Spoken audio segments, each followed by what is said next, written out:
Islamic Wikimedia channel நேயர்களுக்கு அஸ்ஸலாமு அலைக்கும் வரஹ்மத்துல்லாஹி தஆலா வபரகாத்துஹு.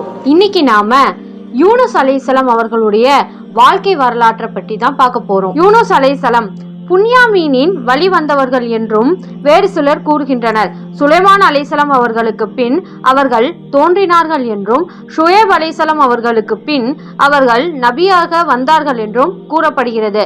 ஆனால் அக்பாருத்துவலில் அவர்கள் அல் யசவுக்கு பின் நபியாக வந்ததாக குறிப்பிடப்பட்டுள்ளது. மேலும் திருக்குரானில் துன்னூன் மீனை உடையவர் என்றும், சாஹிபுல் ஹூத் மீன்காரர் என்றும் இறைவன் சிறப்பு பெயர் கொடுத்துள்ளான். நிச்சயமாக யூனுஸ் ரசூல்மார்களில் ஒருவராக இருக்கிறார் என்று இறைவன் தன் திருமறையில் கூறுகிறான். மேலும் அண்ணல் நபி ஸல்லல்லாஹு அலைஹி வஸல்லம் அவர்களை நோக்கி, நீர் இறைவனின் கட்டளைக்கு கீழ்ப்படிந்து பொறுமையை மேற்கொள்ளும் அந்த மீன்காரரை போன்று ஆகிவிட வேண்டாம் என்றும் கூறுகிறான். ஒரு நாள் நீனவா நகரம் செல்லும் பாதையில் ஒரு மனிதர் தம் மனைவி மக்களுடன் நடந்து சென்று கொண்டிருக்கிறார். நடுவே தஜ்லா நதி குறுக்கிடுகிறது. அங்கு எங்கேனும் படகு துறை உண்டா என்று அவருடைய கண்கள் துருவி துருவி பார்க்கின்றன. ஒன்றையும் காணோம். ஆற்றிலோ வெள்ளம் கரை புரண்டோடி கொண்டுள்ளது. எவ்வாறு அக்கறை சேர்வது என்று பிரச்சனை அவர் முன் நின்று நகைத்தது. அந்த ஆறு அவருடைய ஆற்றலுக்கு ஓர் அரைக்கூவல் விடுவது போன்று இருந்தது. அவர் அந்த அரைக்கூவலை ஏற்றுக்கொண்டார். தம்முடைய கச்சையை இறுக கட்டிக்கொண்டு தம் மனைவியையும் இளைய மகனையும் கரையில் வைத்துவிட்டு மூத்த மகனை தோளிலே சுமந்தவராய் தம் அருமை மனைவியை நோக்கி, அவர் இங்கே குழந்தையோடு இரு, நான் இவனை அக்கறையில் விட்டு வந்து உங்களை அழைத்து செல்கிறேன் என்று கூறினார். அதன் பின் ஆற்றிலே இறங்கினார். வெள்ளத்தை எதிர்த்து நீந்தி அக்கறை சேர்ந்து கையில் இருந்த சிறு மகனை ஆங்கு ஓரிடத்தில் வைத்துவிட்டு திரும்பி வந்து தம் சின்னஞ்சிறு குழந்தையை கையிலேந்தி ஆற்றில் இறங்கி சென்றார். அப்பொழுது அக்கரையில் இருந்த தம் சிறுமகனை ஓநாய் ஒன்று தூக்கி கொண்டு செல்வதை கண்டதும் அவருடைய உடல் எல்லாம் பதறியது. அந்த பதற்றத்தில் அவருடைய கையில் இருந்த குழந்தை நழுவி கீழே விழ அதனை ஆற்று வெள்ளம் அடித்து கொண்டு அந்த ஓநாயினும் வேகமாய் விரைந்து சென்றது. இக்கரையில் இருந்து இக்கண்ணராவி காட்சிகளை பார்த்து கொண்டிருந்தவளோ இடியேர் உண்ட நாகம் போல் கீழே சாய்ந்தாள். நாட்டாற்றில் நின்றவரோ விரைவில் நீந்தி கரையேறி ஓநாய் தூக்கிச் செல்லும் மகனையாவது காப்பாற்றுவதற்காக அதனை விரட்டிச் சென்றார். ஆனால் அதுவோ காற்றினும் வேகமாய் பறந்து சென்று விட்டது. என் செய்வோம் யாது செய்வோம் என்பதை அறியாது திக்பிரம்மை பிடித்தவர் போல வெட்ட வெளியில் நின்று கொண்டிருந்தார் அவர். அப்பொழுது ஜிப்ரில் அலைஹிஸ்ஸலாம் அவர்கள் அங்கு தோன்றி, யூனுஸே, கலங்க வேண்டாம், நீர் நீனவா செல்லும். அங்கிருந்து நீர் திரும்பும் பொழுது உம்முடைய மனைவி மக்களை உம்முடன் ஒன்று சேர்ப்போம் என்று இறைவன் கூறிய செய்தியை அவரிடம் கூறினார். இறைவனின் இவ்வுறுதிமொழியை கேட்டு பெரிதும் துணிச்சலுற்ற யூனுஸ் அலைஹிஸ்ஸலாம் அவர்கள் எதிர்கரையில் அமர்ந்து அழுது கொண்டிருந்த தம் மனைவியை நோக்கி, கண்ணே, அழாதே, இறைவன் செய்வதெல்லாம் நன்மைக்காகவே இருக்கும். ஜிப்ரில் அலைஹிஸ்ஸலாம் அவர்கள் வந்து இறைவனின் திருச்செய்தியை என்னிடம் கூறிவிட்டு சென்றுள்ளார். நான் அவனிட்ட பணிமேற் செல்கின்றேன் என்று கூறிவிட்டு நீனவா நகரம் நோக்கி அடியெடுத்து வைத்து நடந்தார்கள். அப்பொழுது அவர்களுடைய கண்கள் திரும்பி திரும்பி தம் மனைவியை பார்த்தன. அக்காலத்தில் நீனவா நகரம் 100,000த்திற்கும் அதிகமான மக்களால் நிரம்ப பெற்றிருந்தது. அவ்வளவு பேர்களும் உருவ வழிபாடு புரிபவர்களாகவே இருந்தனர். அப்பொழுது இஸ்ரவேலர்களில் அஷ்இயா என்பவர்கள் நபியாகவும் ரசூலாகவும் இருந்தார்கள். ஹஸ்கியா என்பவர்கள் இஸ்ரவேலர்களின் அரசராக இருந்தார். நீனவா மக்கள் இஸ்ரவேலர்கள் மீது படையெடுத்து அவர்களில் பலரை சிறைப்பிடித்து சென்றனர். இதனை அரசர் நபி அவர்களிடம் எடுத்துரைத்து, சிறை செய்யப்பட்ட என் மக்களை விடுதலை செய்யும் வரை எனக்கு மன நிம்மதி இல்லை. அவர்களை விடுதலை செய்யும் ஆற்றலும் திராணியும் எனக்கில்லை. இந்நிலையில் என் செய்வதென்றே எனக்கு விளங்கவில்லை. நான் நீனவா மீது படையெடுத்து செல்லின் நீனவா மக்கள் தாங்கள் சிறை செய்து கொண்டு சென்றுள்ள என் மக்களை கொன்றொழித்து பழி தீர்த்து கொள்வார்களோ என்று நான் அஞ்சுகிறேன் என்று கூறினார். அதற்கு நபி அஷ்இயா அவர்கள், உம்முடைய ஆட்சியில் 5 நபிமார்கள் உள்ளனர். அவர்களில் எவரேனும் ஒருவரை நீனவா மக்களிடம் அனுப்பி அவர்களுக்கு அறிவுரை பகர்ந்து போர்க்கைதிகளை விடுதலை செய்து வருமாறு கூறும் என்று சொன்னார்கள். தாங்களே அவர்களில் ஒருவரை தேர்ந்தெடுங்கள் என்று வினயமாக வேண்டி நின்றார் அரசர். நபி அஷ்இயா அவர்களில் யூனுஸ் பின் மத்தா என்பவர் உழைப்பாளியாக உள்ளவர், இறைவனிடம் மிகவும் கண்ணியம் பெற்றவர். மற்ற நபிமார்களை விட அவருக்கு தனிச்சிறப்பு இருக்கிறது. அவரை நீனவாக்கு அனுப்பி வையும்.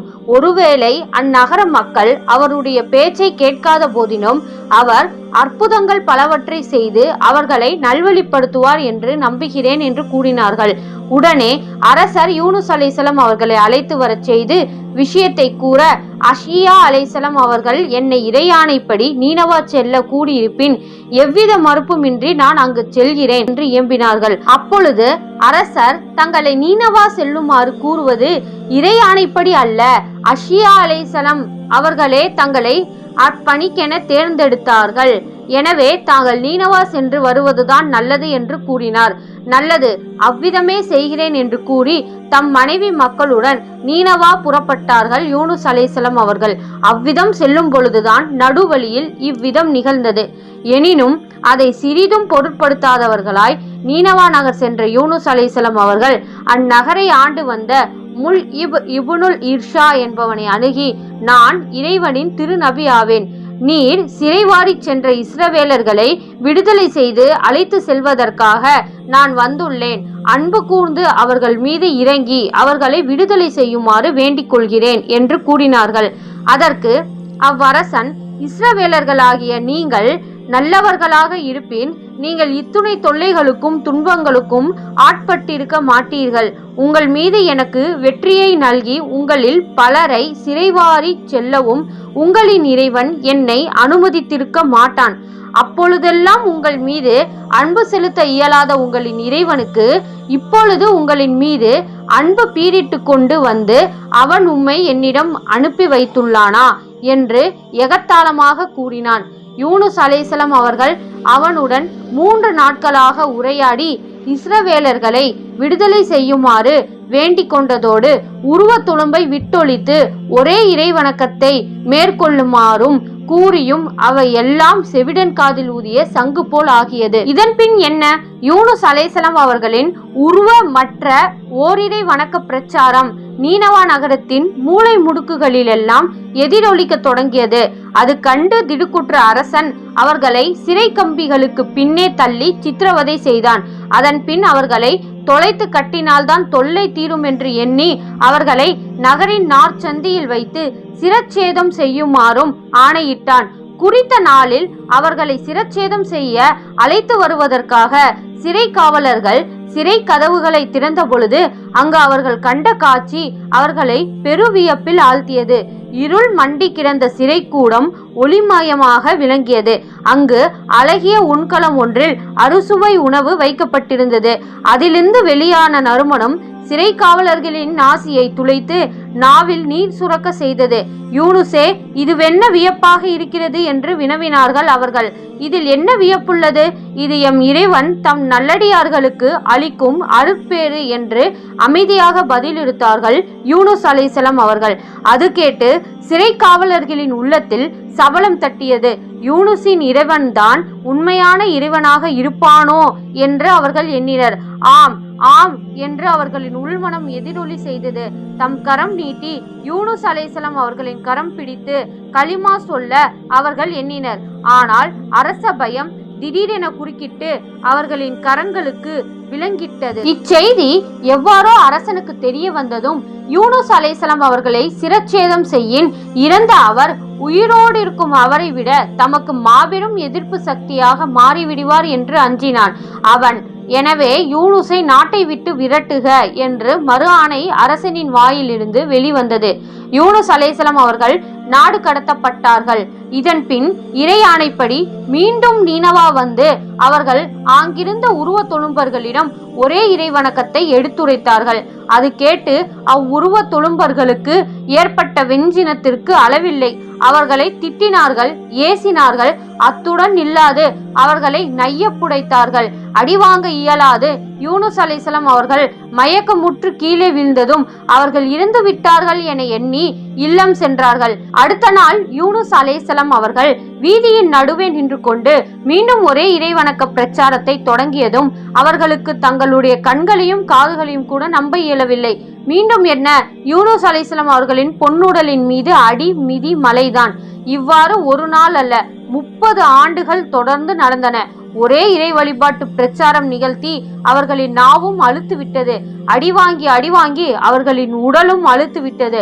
ஒருவர் கூட அவர்களின் அடி தழுவி இஸ்லாத்தை ஏற்றுக்கொள்ளவில்லை. எங்களை அணு அணுவாக பீத்தெரித்த போதினும் நாங்கள் உம்மை இறைவனின் தூதர் என்று ஏற்றுக்கொள்ள மாட்டோம் என்று அவர்கள் ஒருமித்து கூறினர். இது கண்டு யூனுஸ் அலைஹிஸ்ஸலாம் அவர்களுக்கு ஏற்பட்ட வருத்தத்திற்கு அளவில்லை. அவர்களை அறியாமல் அவர்களின் கை இறைவனை நோக்கி எழுந்து விட்டது. இறைவ எம்பெருமை, இவர்கள் நேர்வழி பெற மாட்டார்கள், இவர்களை அழித்தொழி என்று அவர்களின் நாவு இறைஞ்சி விட்டது. அப்பொழுது இறைவன் பேசினான். என் தூதர் நூஹ் அலைஹிஸ்ஸலாம் அவர்கள் 950 ஆண்டுகள் உருவ தொழும்பரின் தொல்லைகளை பொறுத்து என்னையே வணங்குமாறு அருள் போதம் செய்து கொண்டிருந்தார். ஆனால் நீரோ 30 ஆண்டுகளிலே அழுத்து போய்விட்டீர். எனினும் இன்னும் சிறிது பொறுத்திருந்து அவர்களுக்கு அருள்மொழி பகர்ந்து கொண்டிரும்.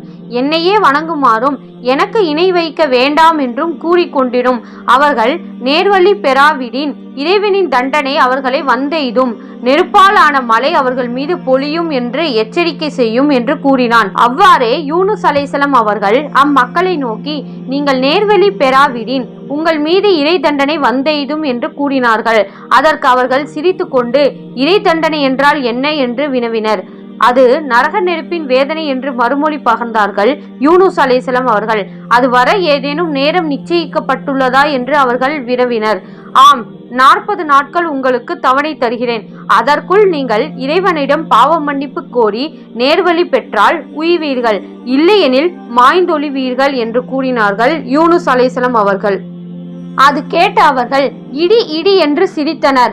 யூனுஸுக்கு பைத்தியம் முற்றிவிட்டது என்று வாய்க்கூசாது கூறினர்.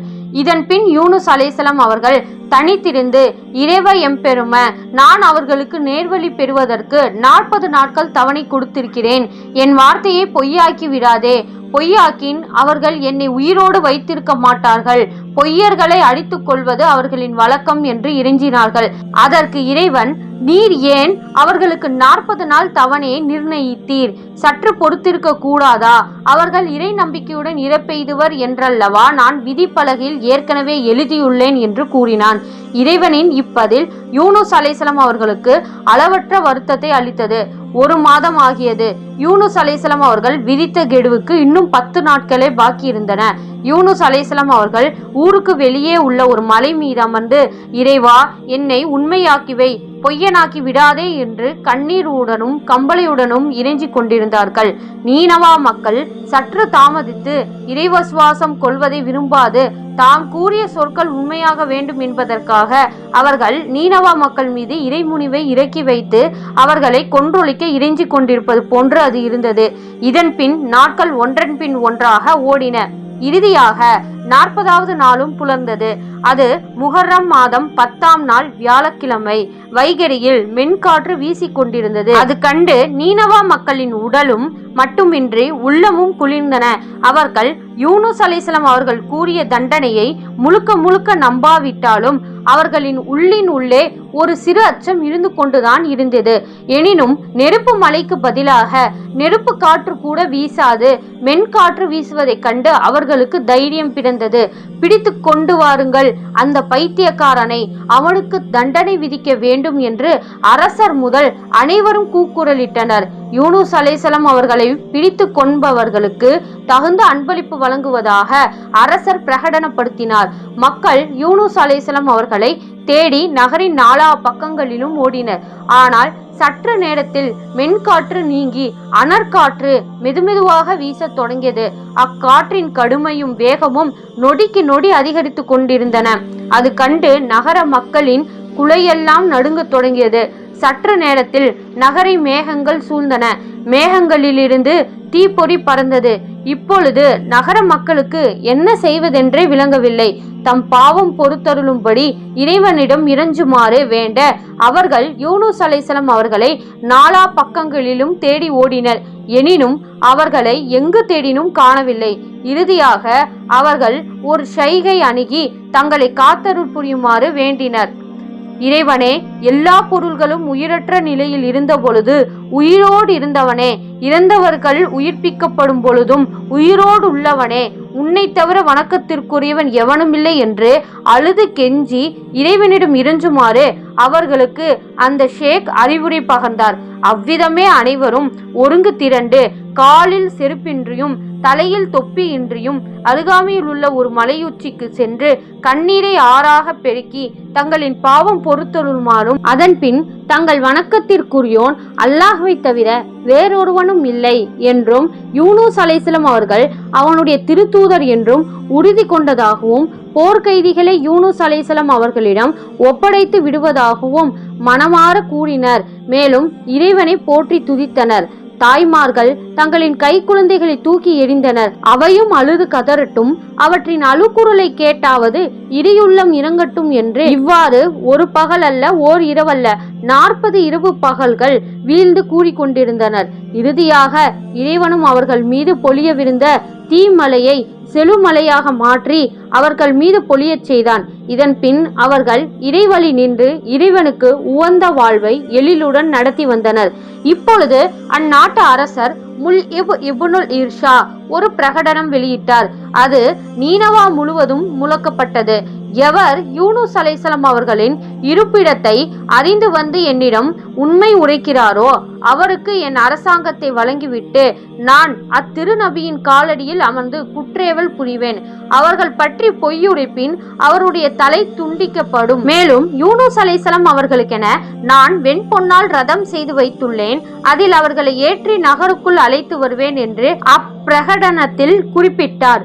இது ஒன்றும் யூனுஸ் அலைஹிஸ்ஸலாம் அவர்களுக்கு தெரியாது. நீனவா மக்கள் பற்றி தாம் எடுத்த முடிவு சரியானதே ஆகும். அவர்கள் ஒருபோதும் திருந்தவே மாட்டார்கள். இதுவரை அவர்கள் மீது நெருப்பு மழை பொழிந்து அவர்களை சுட்டு கரித்து சாம்பராக்கி இருக்கணும் என்று எண்ணினார். இவ்வாறு அவர்களின் உள்மனம் அவர்களிடம் கூறிக்கொண்டிருந்தது. ஆனால் அவர்கள் பாவ மன்னிப்பு கோரி இறைவழியில் மீனின் இறைவன் அவர்களை தண்டியாது மன்னித்து ஆட்கொள்வான் என்பதை அது எடுத்துரைக்க தவறிவிட்டது. அவர்கள் மலை மீது அமர்ந்து இறைவணக்கத்தில் ஈடுபட்டிருந்தார்கள். அப்பொழுது இப்லீஸ் மானிட உருத்தாகி யூனுஸ் அலைஹிஸ்ஸலாம் அவர்கள் வணக்கம் செய்து கொண்டிருக்கும் இடத்தின் அருகே வந்தான். அவனை கண்டதும் யூனுஸ் அலைஹிஸ்ஸலாம் அவர்கள் அவன் எவன் என அறியாது, ஷைகே, நீர் எங்கிருந்து வருகிறீர் என்று வினவினார்கள். நான் நீனவா நகரத்திலிருந்து வருகிறேன் என்று மறுமொழி பகர்ந்தான் அவன். அதை கேட்ட யூனுஸ் அலைஹிஸ்ஸலாம் அவர்கள் அங்கு நெருப்பு மழை பெய்ய கண்டீரா என்று வினவினார்கள். நெருப்பு மழையா? செழுமலை பெய்து அந்நகரமே செறிப்புற்றல்லவா இருக்கிறது என்று கேலி சிரிப்புடன் பதில் கூறினான் அவன். அவனுடைய பதில் யூனுஸ் அலைஹிஸ்ஸலாம் அவர்களுக்கு பெரிதும் ஏமாற்றத்தை அளித்தது. இறைவன் தம்மை மோசம் செய்து விட்டான் என்று அவர்கள் எண்ணினார்கள். இறைவன் மீது அவர்களுக்கு வருத்தம் ஏற்பட்டது. இனிமேல் என் செய்வதென்றே அவர்களுக்கு விளங்கவில்லை. நீனவா சென்றால் மக்கள் அவர்களை பொய்யன், பித்தலாட்டக்காரன் என்று கூறி கொன்றொழித்து விடுவர். அஷியா அலைஹிஸ்ஸலாம் அவர்களிடம் சென்றாலோ அவர்களும் ஏனைய இஸ்ரவேலர்களும் அவர்களை இழிவு கண்களுடன் நோக்குவர். எனவே தப்பி ஓடும் கைதி போன்று எங்கு செல்கிறோம், என்ன செய்கிறோம் என்று அறியாதவர்களாய் அவர்கள் தங்களின் கால் போன போக்கில் சென்று கொண்டிருந்தார்கள். அவர்களின் உள்ளம் கோபத்தீயால் கொந்தளித்து குமுறி கொண்டிருந்தது. அவர்கள் கடற்கரையை அடைந்த பொழுது அங்கு ஒரு கப்பல் புறப்பட ஆயத்தமாய் இருப்பதைக் கண்டு அதில் ஏறிக்கொண்டார்கள். கப்பலில் இருந்தவர்கள் அவர்களை நோக்கி நீர் யார் என்று வினவினர். அதற்கு அவர்கள் நான் ஒரு பாவி, இறைவனுக்கு மாறு செய்தவன் என தந்தையின் பெயர் மக்தா, என் பெயர் யூனுஸ், நான் ஹூத் அலைஹிஸ்ஸலாம் அவர்களின் வழி வந்தவன் என்று கூறினார்கள். அது கேட்டு பெரிதும் மகிழ்ந்த கப்பல் தலைவன் அவர்களுக்கு உண்ண உணவளித்து பெரிதும் மரியாதை செய்தான். கப்பலின் பாய்கள் விதிக்கப்பட்டன. கப்பல் சற்று தொலை ஓடி நடுக்கடலில் நங்கூரம் போட்டார் போல் நின்றது. அது கண்டு கப்பலில் இருந்த அனைவருக்கும் ஏற்பட்ட வியர்ப்பிற்கு அளவில்லை. கப்பலில் ஏதேனும் கோளாறு ஏற்பட்டு விட்டதா என்று ஐயுற்று கப்பலில் அங்கும் இங்கும் சென்று பார்த்தனர். ஒரு கோளாறையும் காணோம். புத்தம் புதிய கப்பல் போல் கப்பல் காட்சி வழங்கியது. நல்லது, கப்பலில் உள்ளவர்கள் அனைவரும் கப்பல் நலமே புறப்பட்டு கரை சேர வேண்டும் என்று தங்கள் தெய்வங்களை வேண்டிக் கொள்ளுங்கள் என்றான் கப்பல் தலைவன். அவ்வாறே அவர்கள் பிரார்த்தனையில் ஈடுபட்டார்கள். எனினும் பலன் ஒன்றும் இல்லை. அப்பொழுது கப்பல் தலைவன் கப்பலில் இருந்தவர்களை நோக்கி, ஒரு பெண் தன் கணவனை விட்டோ ஓர் அடிமை தன் எஜமானனை விட்டோ ஓடி வந்து இக்கப்பலில் ஏறி இருக்க வேண்டும். எனவேதான் கப்பல் ஓடாது நிற்கிறது. அத்தகையோர் எவரேனும் இங்கு இருப்பின் அவர் கடலில் குதித்து விடுவீராக. இல்லையெனில் அவர் ஒருவருக்காக கப்பலில் உள்ள அனைவரும் இறக்கும் நிலை ஏற்பட்டுவிடும் என்று கூறினான். அப்போது யூனுஸ் அலைஹிஸ்ஸலாம் அவர்கள் முன்வந்து, நான் தான் அந்த பாவி, எனவேதான் ஓடிக்கொண்டிருந்த கப்பலும் ஓடாமல் நின்று விட்டது. எனவே என்னை கடலில் பிடித்து தள்ளிவிடுங்கள் என்று கூறினார்கள். அது கேட்டு கப்பலில் இருந்தோர் அனைவரும் தங்களின் அருளொழுகும் திருமுகத்தை பார்த்தால் தாங்கள் அடியாருக்கு நல்லார் போல் தோன்றுகிறது. தங்களையா கடலில் பிடித்து தள்ளுவோம்? ஒருபோதும் மாட்டோம் என்று ஒருமித்து கூறினர். அப்பொழுது யூனுஸ் அலைஹிஸ்ஸலாம் அவர்களை நோக்கி, யூனுஸ் நல்லவன், யூனுஸ் பொல்லாதவன் என்று 2 சீட்டுகள் எழுதி குலுக்கி பாருங்கள். யூனுஸ் பொல்லாதவன் என்ற சீட்டு எடுக்கப்படின் என்னை கடலிலே பிடித்து தள்ளிவிடுங்கள் என்று கூறினார்கள். அவ்வாறே சீட்டு எழுதி குலுக்கி எடுக்கப்பட்டது. என்ன வியப்பு! யூனுஸ் பொல்லாதவன் என்று பொறிக்கப்பட்டிருந்த சீட்டே கையில் வந்தது. மீண்டும் சீட்டு குலுக்கினார்கள். மீண்டும் அதே சீட்டே கையில் வந்தது. இப்பொழுது யூனுஸ் அலைஹிஸ்ஸலாம் அவர்கள், நான் கூறியது சரியாக போய்விட்டதல்லவா? எனவே இப்பொழுதாவது என்னை கடலில் பிடித்து தள்ளுங்கள் என்று கூறினார்கள். அப்பொழுது கப்பல் தலைவன் அவர்களை நோக்கி, 1 முறை அல்ல, 2 முறை அல்ல, 1000 முறை இவ்வாறே விழுந்தாலும் நாங்கள் உம்மை ஒருபோதும் கடலில் பிடித்து தள்ளோம். இறப்பு அட்மின், நாங்களும் உம்முடன் சேர்ந்து இறப்பை அணைத்துக் கொள்வோம் என்று கூறினான். அப்பொழுது பெரும் மீன் ஒன்று வாயை பிளந்த வண்ணம் கப்பல் அருகே வந்ததை கண்ட யூனுஸ் அலைஹிஸ்ஸலாம் அவர்கள் தங்களின் கண்களை இறுக கட்டி கொண்டு கடலில் குதித்தார்கள். மீன் அவர்களை விழுங்கியது. அம்மீனின் பெயர் தௌராத்தில் ரகா என்றும், ஜபூரில் மாலூயா என்றும், இஞ்சிலில் மூக்கினா என்றும், புர்கானில் நூன் என்றும் கூறப்பட்டுள்ளது. அப்பொழுது அம்மீனுக்கு இறைவனுடைய கீழ்வருமானை பிறந்தது. நூனே, நீ அவருக்கு யாதொரு இன்னலும் விளைவிக்க கூடாது. நீ அவருடைய எலும்புகளை முறிக்கவும் கூடாது, உறுப்புகளை தரிக்கவும் கூடாது. உனக்கு அவர் உணவல்ல, உன் வயிறு அவருக்கு ஒரு பை, ஒரு சிறை. இறையானை ஏற்ற அம்மீன் பெறுதற்குரிய பாக்கியமாக யூனுஸ் அலைஹிஸ்ஸலாம் அவர்களை தன்னுடைய வயிற்றிலேயே சுமந்து கொண்டு 7 கடல்களிலும் சுற்றி திரிந்தது. சில சமயம் கடலின் அதல பாதாளத்திற்கும் சென்றது. அப்பொழுது கடலின் அடியில் கிடக்கும் கல்கரடுகள் இறைவனை துதி செய்யும் சப்தத்தை அவர்கள் செவியுற்றார்கள். அந்த மீனின் உடலை கண்ணாடி சுவர் போன்று ஆக்கினான் இறைவன். எனவே மீன் வயிற்றில் இருந்த வண்ணமே யூனுஸ் அலைஹிஸ்ஸலாம் அவர்கள் கடலின் அற்புதங்களை எல்லாம் கண்டார்கள். இறைவனின் அளப்பரும் ஆற்றலை கண்டு வியப்பெய்தினார்கள்.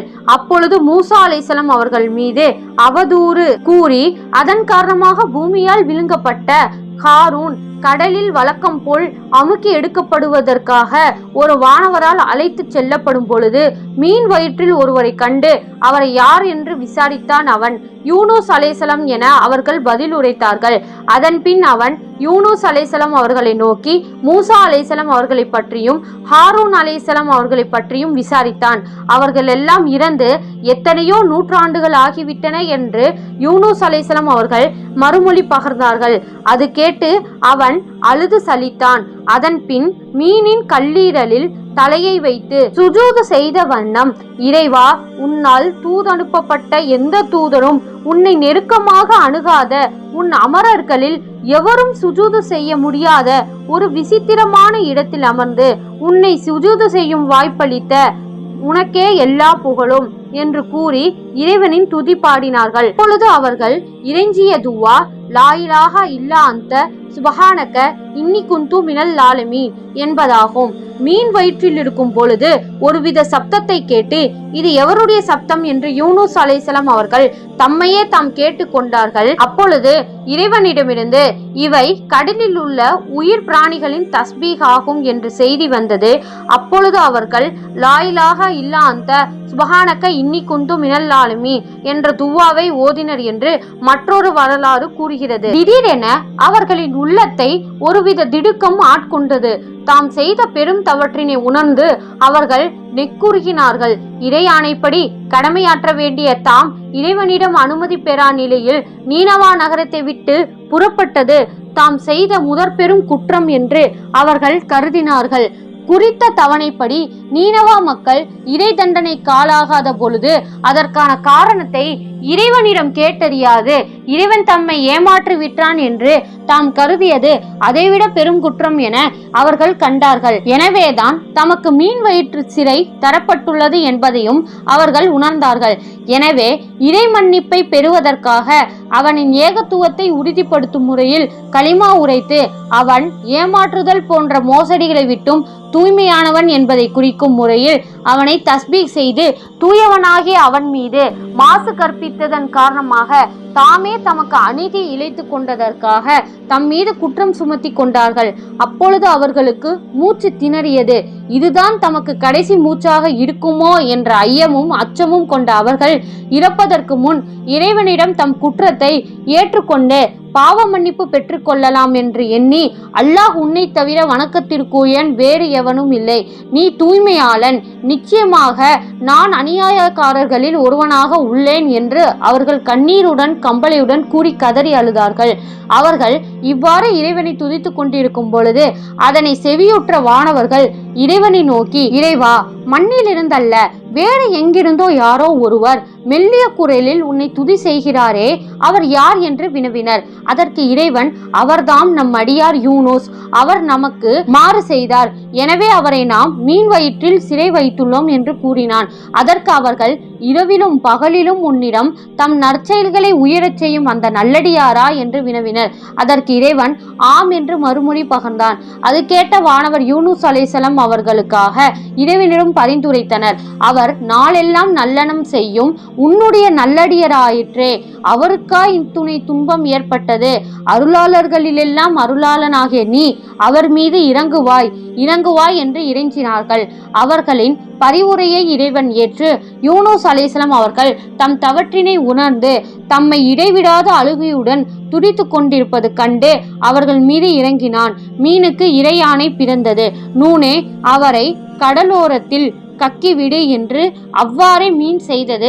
41வது நாள் மாலை நேரத்தில் அவர்கள் மீன் வயிற்றிலிருந்து வெளிவந்து மண்ணிலே குற்றுயிராய் கிடந்தார்கள். மீன் வயிற்றின் கொடிய வெப்பத்தால் அவர்களின் உடல் மீதிருந்த மயிர்கள் எல்லாம் உதிர்ந்து தசை அழுகி முட்டையிலிருந்து வெளிப்பட்ட கோழி குஞ்சு போல் அவர்களின் உடல் இருந்தது. அவர்கள் தம் மீது வந்து அமர்ந்த ஈக்களை தம் கைகளால் அசைத்து விரட்டக்கூட சக்தியற்றவர்களாக இருந்தார்கள். அவர்களின் உடலை கதிரவனின் வெப்பம் தாக்கா வண்ணம் இறையானைப்படி சுரை கொடி ஒன்று அங்கு முளைத்து அவர்களை சூழ பற்றி படர்ந்தது. அது அவர்களின் புண்களை ஆற்றும் அருமருந்தாகவும் இருந்தது. அது 4 வாயில்களை உடைய கூடாரம் போன்று அமைந்து அவர்களுக்கு நிழல் நல்கியது. பிறந்த மேனியாய் வெளிவந்த அவர்களுக்கு நாணம் மிகவே அமரர்கள் வந்து அவர்களுக்கு ஆடை அணிவித்தார்கள். வெண்ணிற மான் ஒன்றை ஒவ்வொரு நாள் காலையிலும் மாலையிலும் அவர்களிடம் அனுப்பி வைத்தான் இறைவன். சுரைக்கொடியின் நிழலில் அமர்ந்து அம்மானின் பால் கறந்து அவர்கள் அருந்தி வந்தார்கள். நாளுக்கு நாள் அவர்களுக்கு உடலில் தெம்பு ஏற்பட்டு வந்தது. 40 நாட்கள் ஓடி மறைந்தன. யூனுஸ் அலைஹிஸ்ஸலாம் அவர்கள் எழுந்து நடக்க ஆற்றல் பெற்றார்கள். அவ்வளவுதான், சுரைக்கொடி வாதி வதங்கி செத்து விட்டது. அது கண்டு யூனுஸ் அலைஹிஸ்ஸலாம் பெரிதும் வருந்தினார்கள். அப்பொழுது ஜிப்ரீல் அலைஹிஸ்ஸலாம் தோற்றம் வழங்கி, யூனுஸே, ஒரு கொடி காய்ந்ததற்கா நீர் இத்துணை அளவு வருந்துகிறீர்? அதனை நீர் படைக்கவும் இல்லை, முளைக்கச் செய்யவும் இல்லை, வளர்க்கவும் இல்லையே. தான் படைத்து வளர்த்த தன் மீது விசுவாசம் கொண்டு பாவ மன்னிப்பு கோரிய 1,00,000க்கும் மேற்பட்ட பேர்களை அழிப்பதை பற்றி தான் கவலை கொள்ளாதிருக்க இயலுமா? தான் கிருபையாளர்களிலெல்லாம் கிருபையாளனாயிற்றே என்று உம்மிடம் அல்லாஹ் கூறச் சொன்னான் என்று அறிவித்தனர். அன்று மானும் வராது நின்றது. அப்பொழுது வெயிலின் கொடுமையையும் பசியின் கடுமையையும் தாங்க இயலாது அவர்கள் துடிதுடித்து விட்டார்கள்.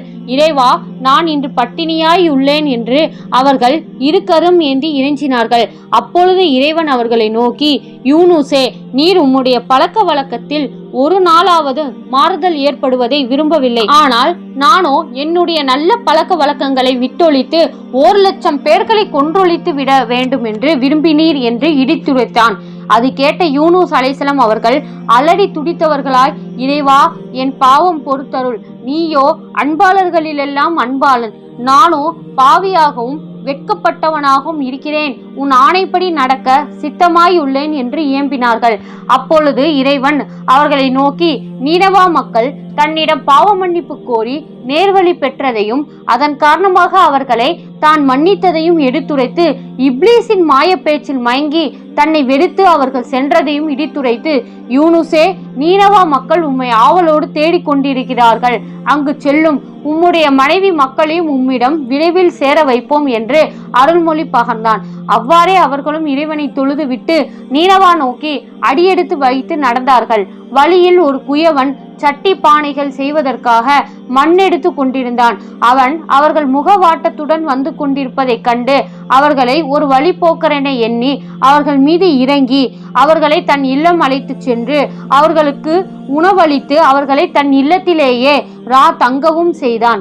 அப்பொழுது இறைவன் யூனுஸ் அலைஹிஸ்ஸலாம் அவர்களை நோக்கி, நீர் அந்த குயவனிடம் அவன் செய்த மண்பாண்டங்கள் எல்லாம் உடை தெரியுமாறு கூறும் என மொழிந்தான். அதற்கு அவர்கள், அவன் எவ்வாறு தன் பிழைப்பின் பொருட்டு செய்த மட்பாண்டங்களை உடை தெரிவான் என்று வினவினார்கள். அதற்கு இறைவன், நான் சொல்வது போல் செய்யும் என்று கூறி முத்தாய்ப்பு வைத்தான். யூனுஸ் அலைஹிஸ்ஸலாம் அவர்கள் மறுவார்த்தை பேசவில்லை. பொழுது புலர்ந்ததும் குயவன் தன்னிடமிருந்த உணவை அவர்கள் முன் கொண்டு வந்து வைத்து உண்ணீர் உண்ணீர் என்று உபசரித்து நின்றான். அவர்களும் உண்டார்கள். அதன் பின் அவர்கள் அவனை நோக்கி, நீ செய்து அடுக்கி வைத்துள்ள மண்பாண்டங்களை எல்லாம் உடை தெரிந்து விடு என்று கூறினார்கள். அது கேட்டதும் குயவனுக்கு ஏற்பட்ட வெஞ்சினத்திற்கு அளவில்லை. சாலை வழியே சென்று கொண்டிருந்த மீது இரக்கமுற்று இல்லம் அழைத்து வந்து உணவளித்ததற்கு இதுதானோ நீர் செய்யும் கைமாறு என்று கூறி அவர்களை பிடித்து வெளியே தள்ளினான். அவன் அவமானமும் துக்கமும் ஒருங்கு சேர அவர்கள் நீனவா நகரத்தை நோக்கி அடியை எடுத்து வைத்து நடந்தார்கள். அவர்களின் உள்ளம் என்னென்னவோ எண்ணாததையெல்லாம் எண்ணி எண்ணி வருந்தியது. அப்போது இறைவன் அவர்களை நோக்கி, தான் செய்த மட்பாண்டங்களை உடை தெரியுமாறு கூறியதற்காக அக்குயவன் உம்மை பிடரையை பிடித்து வெளியே தள்ளினானே, நீர் நான் படைத்த மனிதர்களை எல்லாம் தீமலையால் அழித்து விடுமாறு இறைஞ்சினீரே, அதற்கு நான் உமக்கு என்ன தண்டனை விதிப்பது என்று வினவினான். யூனுஸ் அலைஹிஸ்ஸலாம் அவர்கள் தம் தவற்றினை உணர்ந்து தரையிலே குப்புற வீழ்ந்து தம் பாவம் பொறுத்தருளுமாறு வேண்டினார்கள். அதன் பின் எழுந்து இறையானைப்படி நீனவா நகர் நோக்கி சென்றார்கள். அப்பொழுது வழியில் ஓர் ஆடவனும் பெண்ணும் நின்று கொண்டிருந்தனர். அந்த ஆடவன் அவர்களை நோக்கி, நீர் எங்கு செல்கிறீர் என்று வினவினார். நீனவா நகர் செல்கிறேன் என்று அவர்கள் விடையறுத்ததும், நல்லது, நீர் இந்த பெண்ணையும் அழைத்து சென்று யூனுஸ் அலைஹிஸ்ஸலாம் அவர்களிடம் சேர்த்துவிடும். நான் அதற்கு கூலியாக 100 பொற்காசுகள் தருகிறேன் என்று கூறினான். அது கேட்ட அவர்கள், ஏன் இவரை அவரிடம் சேர்க்க வேண்டும் என்று வினவினார்கள். அதற்கு அவன், எங்களின் மன்னர் வேட்டையாடச் சென்ற பொழுது இப்பெண்மணி கானகத்தில் ஆற்றோரமாக அழுத வண்ணம் நிற்பதை கண்டு இவர் மீது இரக்கமுற்று தம் மாளிகை அழைத்து வந்தார். இவரை தீய எண்ணத்துடன் எங்களின் அரசர் அணுக எண்ணியது பொழுது அவரின் உடல் அயர்வுற்று இவரை அணுக இயலாது போய்விட்டது. அவர் ஒரு நாள் கனவொன்று கண்டார். யூனுஸ் அலைஹிஸ்ஸலாம் அவர்களின் மனைவியாகிய இவரை அவரிடம் நீர் சேர்த்தால் நலம் பெறுவீர், இல்லையே அழிந்தொழிவீர் என்று அவருக்கு அக்கனவில் அறிவுறுத்தப்பட்டது. எனவே இவரை என்னிடம் ஒப்படைத்து நீனவா நகர் சென்று யூனுஸ் அலைஹிஸ்ஸலாம் அவர்களிடம் சேர்த்து வருமாறு மன்னர் எனக்கு ஆணையிட்டார். இதுதான் வரலாறு என்று கூறி முடித்தான் அவன். நல்லது, அவ்வாறே செய்கிறேன் என்று கூறி அவன் தந்த 100 பொற்காசுகளையும் வாங்கி கொண்டு அப்பெண்மணியுடன் நடந்து சென்றார்கள். அவர்கள் களைப்பு மேலிட்டால் வழியிலே இருந்த ஒரு மர நிழலிலே அவர்கள் இருவரும் சற்று தங்கி இளைப்பாறினார்கள். 30 ஆண்டுகளுக்கு பின் இறைவன் தன் வாக்குறுதிப்படி தம் மனைவியை தம்முடன் ஒன்று சேர்த்த புதுமையை எண்ணி எண்ணி அவன் புகழ் பாடியது அவர்களின் உள்ளம். அப்பொழுது அவர்கள் தங்களின் அருமை மனைவி அபியாவை நோக்கி சற்று முகமூடியை நீக்குமாறு கூறினார்கள். அது கேட்டு சீறி சினந்தனர் அம்மையார். அப்பொழுது அவர்கள் தங்களின் வரலாற்றை துவக்கத்திலிருந்து கூறத் தொடங்கினார்கள். அவ்வளவுதான். அபியாவின் தளிர்கரங்கள் தம்மை அறியாமல் முகமூடியை நீக்கின. இருவர் கண்களும் ஒன்றையொன்று கவ்விக்கொண்டன. இருவரும் ஒருவர் அணைப்பில் மற்றவர் சிக்கி மகிழ்ச்சி கண்ணீரை மாறியென பொழிந்தார்கள். அங்கிருந்து அவர்கள் புறப்பட்டு செல்லும் போது ஓனாய் தூக்கிச் சென்ற தங்களின் அருமை மகன் ஆடு மேய்த்து கொண்டிருப்பதை அவரின் முகச்சாடையால் உணர்ந்து அவரை அணுகி தாங்கள் 30 ஆண்டுகளுக்கு முன் ஆற்றங்கரையில் வைத்து அவரை இழந்த கதையை எடுத்து கூறினார்கள். ஓனாயிடமிருந்து தம்மை பறித்து இதுகாரும் தம்மை வளர்த்து வரும் தம் வளர்ப்பு தாய் தந்தை கூறியதும் இவர்கள் கூறுவதும் ஒத்துவரவே அவர் அவர்களை தங்களின் பெற்றோர்கள் தாம் என்பதை நன்கு உணர்ந்து அவர்களை கட்டி அணைத்து கண்ணீர் மலையை பொழிந்தார். அதன் பின் தன் வளர்ப்பு தாய் தந்தையரிடம் அவர்களின் ஆட்டு மந்தைகளை ஒப்படைத்துவிட்டு தம்மை ஈன்ற தாய் தந்தையருடன் சேர்ந்து கொண்டார். பின்னர் மூவரும் அவ்வழியே செல்லும் போது குதிரை மீது இருவர் இவர்ந்து வருவதையும் அவர்களில் ஒருவர் ஆற்றில் அடித்து செல்லப்பட்ட தம் மகன் என்பதையும் அவரின் முகச்சாடையால் அறிந்து இவர் எங்களின் அருமை திருமகன் என்று கூறி தங்களை எவர் என தெரிவித்துக் கொண்டார்கள். அப்பொழுது குதிரை மீது அமர்ந்திருந்த மற்றொருவர் அவர்களை நோக்கி, தாங்கள் கூறிய அனைத்தும் உண்மையே. இவர் உங்களின் அருமை திருமகன் என்பதும் உண்மையே. இவரை ஆற்றில் நின்றுதான் நான் எடுத்து வளர்த்தேன். இன்றிரவு நான் ஒரு கனவு கண்டேன். இவர் யூனுஸ் அலைஹிஸ்ஸலாம் அவர்களின் அருமந்த மகன் என்பதாகவும் இவரை அவர்களிடம் சேர்ப்பித்து விடுமாறும் அறிவுறுத்தப்பட்டேன். எனவேதான் இவரையும் ஏற்றுக்கொண்டு இவரை இவரின் பெற்றோர்களிடம் சேர்த்துவிட வேண்டும் என்பதற்காக அவர்களை தேடி வந்தேன். உங்களை எதிரிலே கண்டு கொண்டேன். எல்லாம் அவனின் பேரொருளே என்று கூறி புலகாங்கிதம் உற்றார். அதன் பின் அவரிடம் இருந்து விடை பெற்று கொண்டு அவர்கள் நால்வரும் நீனவா நகர் நோக்கி நடந்தார்கள். வழியில் ஆடு மேய்ப்பவன் ஒருவனை கண்டு அவனுடைய ஆட்டிலிருந்து பால் கறந்து தங்களின் பசி நீக்குமாறு வேண்டினார்கள். அதற்கு அவன், யூனுஸ் அலைஹிஸ்ஸலாம் அவர்களை இழந்த துக்கத்தில் நான் இருக்கும் பொழுது நான் உங்களுக்கு பால் கறந்து தந்து பசி தீர்க்க விரும்பவில்லை என்று கூறினான். அது கேட்ட யூனுஸ் அலைஹிஸ்ஸலாம் அவர்கள் தாம் யூனுஸ் என்று கூறவே அவன் அவர்களை ஒரு முறைக்கு இருமுறை ஏற இறங்க பார்த்தான். அதன் பின் அவர்களை நோக்கி, தாங்கள் தாம் அந்த நபியாய் இருப்பின் இவ்வாடுகளை வாய் திறந்து அதற்கு சான்று பகர கூறுங்கள் என்று சொன்னான்.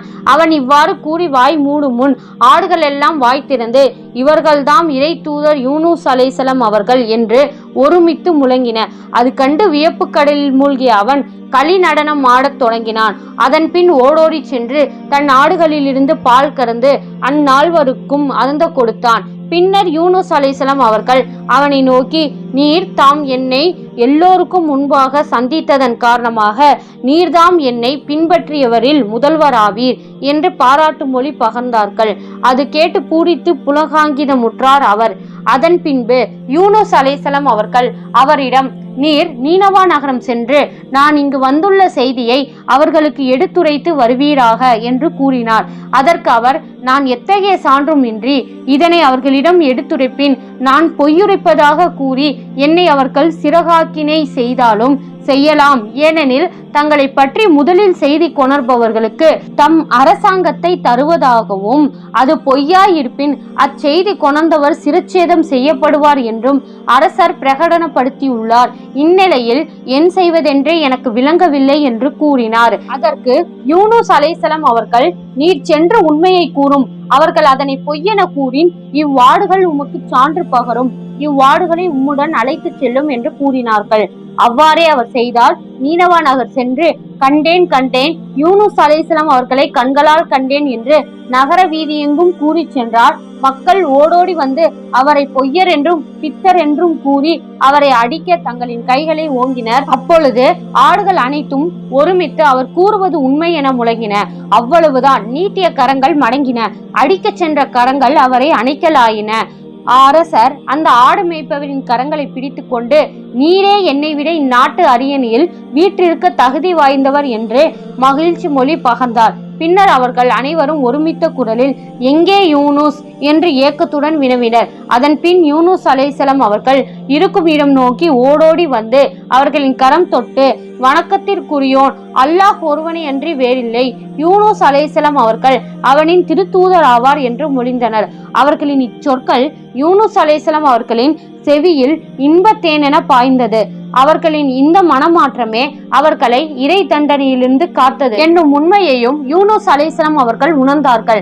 இதன் பின் அரசர் இப்னுல் இர்ஷா தம் அமைச்சர் பெருமக்களுடன் யூனுஸ் அலைஹிஸ்ஸலாம் அவர்களை அணுகி தம் பிழை பொறுத்தருளுமாறு வேண்டி இறை விசுவாசம் கொண்டார். பின்னர் தம் மணிமகுடத்தை அவர்களின் காலடியில் வைத்து அதனை ஏற்றுக்கொள்ளுமாறு வேண்டேன் ஈவன் என கழித்துள்ள தூதுத்துவம் அரசாங்கத்தை விட 1000 மடங்கு மேலானது, அதுவே எனக்கு போதுமானது என்று கூறினார்கள் யூனுஸ் அலைஹிஸ்ஸலாம் அவர்கள். சற்று நேரம் அங்கு வீற்றிருந்து அவர்களுக்கு அறிவுரை பகர்ந்த பின் அவ்விடையரை அவ்வூரில் தங்களின் பிரதிநிதியாக நியமித்து விட்டு அவ்விடத்தை விட்டு புறப்பட ஆயத்தமானார். அப்பொழுது நகர மக்கள் அனைவரும் ஒருங்கு திரண்டு அவர்களை தங்களின் நகரிலேயே தங்களிடையே வாழ வேண்டும் என்று பெரிதும் வேண்டிக் கொண்டனர். அரசர் தாம் ஏறி வந்த வெள்ளி ரதத்தை அவர்களின் முன் கொண்டு வந்து நிறுத்தச் செய்து அதில் தம்மிடம் ஏறி நீனவா நகருக்கு எழுந்தருளுமாறு வேண்டினர். யூனுஸ் அலைஹிஸ்ஸலாம் அவர்களும் ஒருவாறு இணங்கி அதில் ஏற தம் காலை எடுத்து வைத்தனர். அப்பொழுது ஜிப்ரீல் அலைஹிஸ்ஸலாம் தோன்றி வெள்ளி ரதத்தில் பவனி செல்வது ஒரு நபிக்கு தகாது என்று இறை செய்தி எடுத்துரைத்தனர். அது கேட்டு பெரிதும் திடுக்கமும் குழப்பமும் அடைந்த யூனுஸ் அலைஹிஸ்ஸலாம் அவர்கள் பின்னர் அங்கு குழுமி நின்ற அனைவரையும் நோக்கி, ஒரு நபி ஓர் ஊரை விட்டு வலசை ஹிஜ்ரத் கிளம்பி விடுவாராயின் பின்னர் மீண்டும் அதில் குடியிருப்பதற்கு திரும்ப வருவதில்லை என்று கூறிவிட்டு அவ்விடத்தை விட்டும் அகன்றனர். தாங்கள் இல்லா ஊரில் நாங்களும் இரோம் என்று கூறி அவர்களுடன் சேர்ந்து நீனவா மக்கள் 70 பேர்களும் புறப்பட்டார்கள். அத்திருக்குழு ஷைகுன் மலை நோக்கி நடந்து சென்றது. அரசர் இப்னுல் இர்ஷாவும் முடித்துறந்து விடையிடையே அரசராக்கிவிட்டு மற்றவர்களுடன் சேர்ந்து நடந்து கொண்டிருந்தார். ஒரு நாள் யூனுஸ் அலைஹிஸ்ஸலாம் அவர்கள் ஜிப்ரீல் அலைஹிஸ்ஸலாம் அவர்களை நோக்கி சிறந்த வணக்கவாளர் ஒருவரை தமக்கு காட்டி அருளுமாறு வேண்டினர். அவர்கள் 2 கால்களும் 2 கைகளும் அழுகி வீழ்ந்திருந்த ஒரு தொழுநோயாளியிடம் அவர்களை அழைத்து சென்றார்கள்.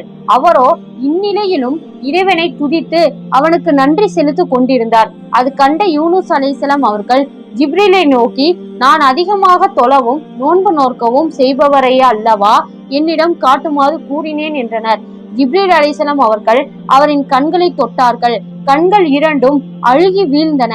எனினும் அவர் இறைவனை நிந்திக்காது அவனின் புகழ் பாடிக்கொண்டிருந்தார். இறைவனே, எவ்வளவு காலம் என்னுடைய இந்த உறுப்புகள் எனக்கு பயனளிக்க வேண்டும் என்று நீ விரும்பினாயோ அவ்வளவு காலம் அவற்றை என் உடலில் ஒட்டி கொண்டிருக்குமாறு செய்தாய். அவற்றால் எனக்கு பயனில்லை என்று நீ கருதிய பொழுது நீ அவற்றை என்னை விட்டும் பிரித்து விட்டாய். இறைவனே, நான் உன்னையே நம்பியுள்ளேன் என்று கூறி இறைஞ்சிக் கொண்டிருந்தார்.